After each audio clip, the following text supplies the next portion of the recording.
अस्सलाम वालेकुम एवरीवन जी। तो कैसे सब, होपफुली सब ठीक ठाक जी। तो आज लेके आई हूँ मैं आपके लिए कमर्शियलाइज पाए बनाने की रेसिपी। और ये बनाएंगे हम जी मटन के पाए। और ये सेम टू सेम जिस तरह मार्केट में आपको मिलते हैं, जिस तरह आप बाहर के खाते हैं, सेम वही जायका वही टेस्ट और बहुत ही लजीज और मज़ेदार और डिफरेंट टाइप की रेसिपी है। So don't go anywhere, stay with me.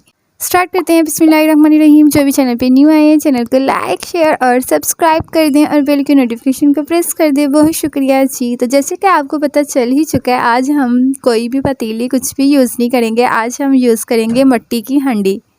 और मिट्टी की हांडी में जो भी हम बनाते हैं उसका जायका दुबाला हो जाता है, बल्कि दुबाला से भी ज़्यादा हो जाता है। जो भी चीज़ हम मिट्टी की हांडी में बनाते हैं तो मिट्टी की जो तासीर है वो इसमें इंक्लूड हो जाती है खाने में, और ये टेस्ट में बहुत ही अच्छा लगता है। तो सबसे पहले हमने 2 अदद बड़े साइज़ के प्याज हैं हमारे पास, हमने उनको सोते होने के लिए रख दिया है। जैसे तकरीबन हल्के से वो सोते हो गए हैं, हमने उसके अंदर हरी मिर्च ऐड कर दी है, लहसुन ऐड कर दिया है, साबुत ही हमने ऐड किया है। उसके बाद जी हमने इसमें अदरक ऐड कर दिया। तीनों चीज़ें हमने साबुत ही ऐड की हैं, इनको ग्राइंड वगैरह कुछ भी नहीं हमने किया है, क्योंकि हम कुछ कमर्शियलाइज़ बनाने जा रहे हैं। सो आपने कमर्शियलाइज़ ही तरीका देखना है और मेरे साथ रहना है। अब हम इसमें ऐड करेंगे टमाटर मेरे पास फ्रीज़ हुए पड़े हुए थे, तो मैंने इनको तकरीबन कटिंग करके इसमें ऐड कर दिया। टमाटर मेरे पास 2 अदद हैं और एक तकरीबन मैंने इसमें ऐड कर दिया है, और एक हम कटिंग करते करते साथ ऐड करेंगे। जब तक मैं टमाटर कटिंग कर रही हूँ, आप मुझे ये बताएं कि आप मेरी वीडियो किस सिटी से, किस कंट्री से वॉच कर रहे हैं, ताकि मैं आपका शुक्रिया अदा कर सकूँ। उसके बाद जी जैसे आपने इनकी ऑयल के अंदर अच्छे से भुनाई कर लेनी है। आपने क्या करना है, अब आपने इस पॉइंट पे आपने जितना भी इसके अंदर सामान ऐड किया है हंडिया के अंदर, आपने निकाल के एक अदद ब्लेंडर में ऐड कर देना है। जैसे आप ब्लेंडर में ऐड करेंगे तो आपने इसी तरह थोड़ा सा मतलब हल्का सा इसको ठंडा होने देना है। गरम गरम आपने ब्लेंड नहीं करना है। जैसे हल्का सा ठंडा हो जाए तो आपने फ़ौरन से इनको ब्लेंड कर लेना है, और बहुत ही अच्छी ग्रेवी बन के रेडी हो जाएगी। मोस्टली हम क्या करते हैं जी, हम बाहर से पाए खाने के लिए जाते हैं, लेकिन हमें वो टेस्ट बहुत ही ज़्यादा हद तक पसंद आता है बानिस्बत के घर के खानों से। सो आज हम वैसा ही टेस्ट लेके आएंगे, आपको बहुत ही पसंद आएगा। सो मेरे साथ रहिएगा। अब ये देखें जी, हमने इनको अच्छे से ग्राइंड कर लिया है, और ये जो मटीरियल हमने ग्राइंड किया है इसमें किसी भी किस्म का हमने पानी ऐड नहीं किया है। सो इसलिए इतनी मज़ेदार मलाई के जैसी ग्रेवी बन के रेडी होगी है। अब आपने पाए इसके अंदर ऐड कर देने हैं। ये मटन के पाए हैं, सो आप बकरे के पाए हैं। अगर आप यही रेसिपी बीफ के लिए भी यूज़ करना चाहें तो ये ऐसे ही बीफ के लिए भी बन के रेडी हो जाएंगे।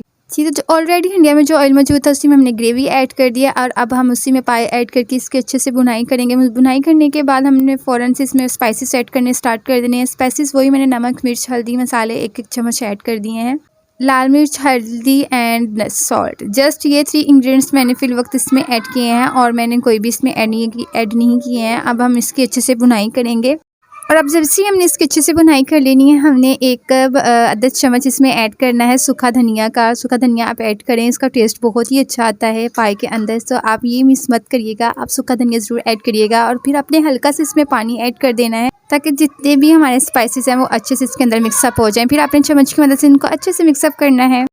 और अब ज़बरदस्त ट्रिक की बारी आ चुकी है, और ज़बरदस्त ट्रिक वो ये है कि अब हमने इनको ज़बरदस्त जायके वाला किस तरह रेडी करना है, वो इस तरह रेडी करना है कि अब हम इसमें पानी ऐड करेंगे, और खूब सारा पानी हम ऐड करेंगे इसके अंदर। और मैंने इनको तकरीबन पूरी रात पकने के लिए रख दिया था। हाँ जी, मैंने इसको पूरी रात पकाया है, और तकरीबन बहुत ही लो फ्लेम पे। बिल्कुल पहले मैंने स्टार्टिंग में हाई फ्लेम कर दिया, जैसे ये पकना स्टार्ट हो गया, इसके अंदर जोश आना स्टार्ट हो गया था, तो फिर मैंने इसका जो फ्लेम है वो बिल्कुल ही लो कर दिया था, और हमने इनको पूरी रात के लिए पकने के लिए रख दिया था। और अगर तो आप लेट नाइट सोते हैं तो जब तक आपने नहीं सोना इनको मीडियम आंच पे रखते हैं, और जैसे ही आप सोने लगें तो आपने इनको बहुत ही लो फ्लेम पे रख देना है, और सुबह तक इंशाल्लाह आपके जो पाए हैं वो रेडी हो जाएंगे। ये लें जी, सुबह हो गई है, और ये है जी सुबह की कुछ फाइनल लुक। यहाँ पे मैंने इसका फ्लेम बिल्कुल बंद कर दिया था, और चेक करें बहुत ही ज़बरदस्त बहुत ही डिलीशियस किस्म के पाए बने थे। और इस तरह के तो मुझे लगता है आपको बाहर भी नहीं खाने को मिलेंगे। बहुत अच्छा इनके अंदर जायका आया था, कुछ मिट्टी की हंडिया का जायका था, कुछ इनका अपना जायका था, और दोनों ने मिलकर बहुत ही दोबारा इस डिश को कर दिया था। मुझे उम्मीद है जी आपको मेरी आज की रेसिपी बहुत पसंद आएगी। यखनी के साथ आप पाए ज़रूर इंजॉय करें, इसमें यखनी का भी बहुत अच्छा टेस्ट आता है। सो डिस्क्रिप्शन में लिंक मौजूद है इंस्टाग्राम का, फेसबुक पेज का, काइंडली वहाँ पे जाएं, उनको लाइक शेयर और फॉलो कर दे। बहुत शुक्रिया। अब मिलेंगे आपके साथ नेक्स्ट रेसिपी में। अपनी दुआ में कुकिंग विद उस्मा सलीम को याद रखिएगा। अल्लाह हाफिज़।